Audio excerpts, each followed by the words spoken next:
Agenda 2030.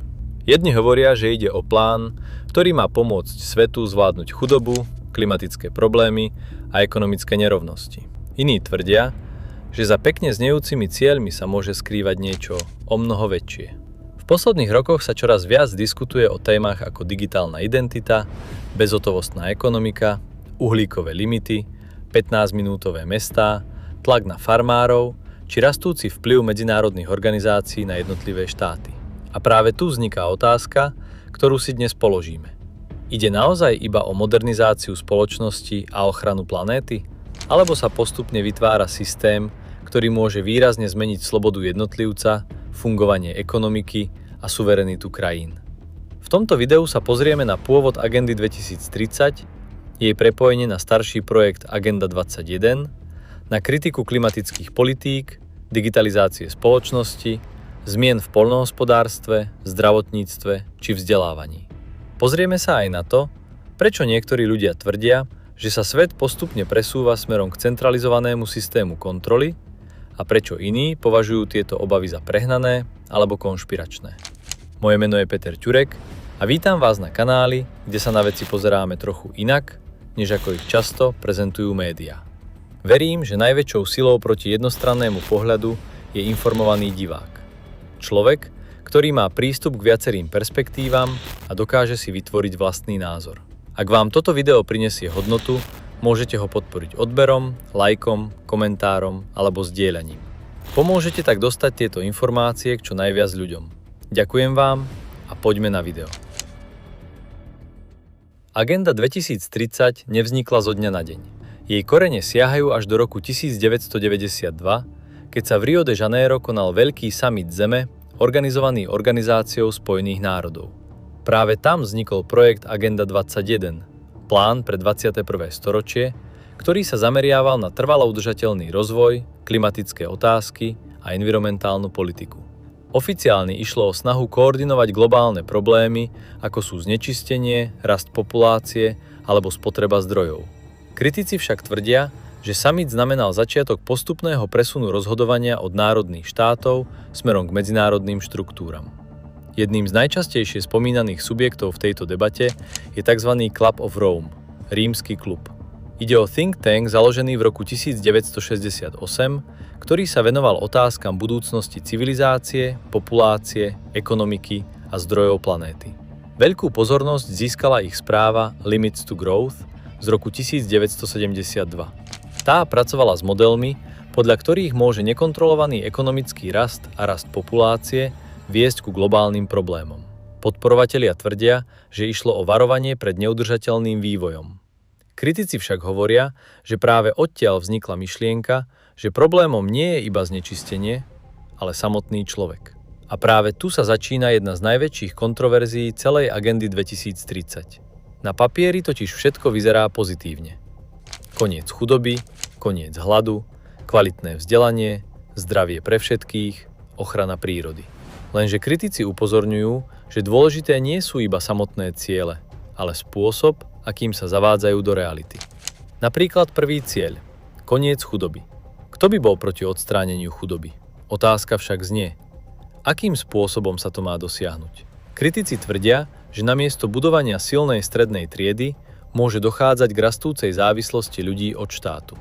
Čoraz častejšie sa diskutuje o univerzálnom základnom príjme, teda systéme, kde by občania dostávali garantovaný príjem.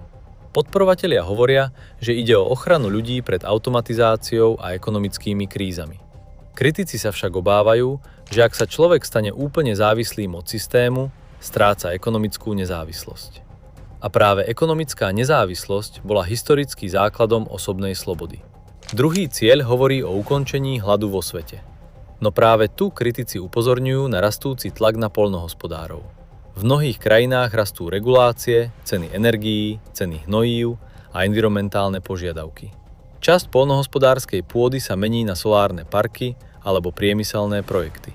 Kritici tvrdia, že ak by bolo skutočným cieľom zvýšenie produkcie potravín, štáty by podporovali lokálnych farmárov, lacnú energiu a dostupné poľnohospodárstvo. Namiesto toho podľa nich vzniká tlak smerom k centralizovanému modelu produkcie potravín, vertikálnym farmám automatizácii a technologickému riadeniu výroby. Objavuje sa aj obava, že tradičné rodinné farmy postupne zmiznú a produkcia potravín sa sústredí do rúk veľkých korporácií alebo štátu. Ďalšou veľkou témou je zdravotníctvo. Kritici tvrdia, že moderné zdravotné systémy sa postupne menia z liečenia chorôb na systém neustáleho monitorovania populácie. Spomína sa genetická medicína, biometrické údaje, digitálne zdravotné záznamy či prepojenie zdravotných údajov s digitálnou identitou. Otázka, ktorú si kladú kritici, znie jednoducho. Ak systém vie, čo nakupujete, aký máte zdravotný stav, kde sa pohybujete a ako sa správate, kde je hranica medzi zdravotnou starostlivosťou a kontrolou? Veľkou témou je aj digitalizácia spoločnosti. Digitálne meny centrálnych bank, digitálne ID, bezhotovostná ekonomika a prepojenie všetkých dát do jedného systému. Podporovatelia hovoria o efektivite, bezpečnosti a modernizácii. Kritici však upozorňujú, že programovateľné peniaze by mohli v budúcnosti umožniť kontrolovať, na čo človek svoje peniaze použije. A práve preto sa čoraz viac diskutuje o otázke slobody v digitálnom veku. Ďalšou kontroverznou témou sú tzv. 15-minútové mestá. Oficiálne ide o urbanistický koncept, kde má človek všetko potrebné v krátkej vzdialenosti od domova. Kritici sa však obávajú, že v kombinácii s kamerami, digitálnymi systémami a reguláciami pohybu môže podobný model časom prerásť do obmedzovania mobility obyvateľov. A práve preto sa v posledných rokoch objavili protesty proti podobným opatreniam vo viacerých mestách Európy. Agenda 2030 sa zároveň čoraz viac spája s témou klimatickej politiky. Kritici tvrdia, že klimatická agenda sa postupne mení aj na ekonomický model založený na uhlíkových limitoch, zelených dotáciách a uhlíkových kreditoch. Podľa nich vzniká systém, kde sa všetko začne merať cez uhlíkovú stopu. Doprava, jedlo, energia, výroba aj bežný život človeka. A tu prichádza zásadná otázka. Kto bude určovať limity? Kto bude rozhodovať o tom, čo je ešte udržateľné a čo už nie? Na druhej strane však existuje aj úplne opačný pohľad. Podporovatelia agendy 2030 tvrdia, že svet čelí reálnym problémom. Rastúcim cenám, environmentálnym rizikám, znečisteniu, vojnám, migrácii či ekonomickým rozdielom. Tvrdia, že bez medzinárodnej koordinácie nebude možné tieto problémy riešiť.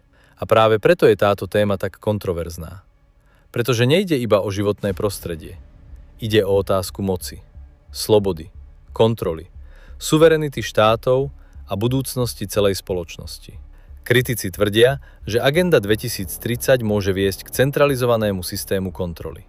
Podporovatelia naopak hovoria, že ide o nevyhnutnú modernizáciu sveta. Pravda možno nebude úplne na jednej ani druhej strane. Ale práve preto je dôležité o týchto témach otvorene diskutovať. Nie cez nálepky, nie cez slepú dôveru, ale cez fakty, otázky a konkrétne politiky. Pretože ak sa zásadne mení fungovanie spoločnosti, ľudia by mali rozumieť tomu, čo sa deje. A teraz ma zaujíma váš názor. Myslíte si, že Agenda 2030 je potrebný plán pre budúcnosť sveta? Alebo môže predstavovať riziko väčšej kontroly nad spoločnosťou? Napíšte mi váš názor do komentára. Ak sa vám video páčilo, nezabudnite dať odber, like a zdieľať ho ďalej. Ďakujem za pozornosť a vidíme sa pri ďalšom videu.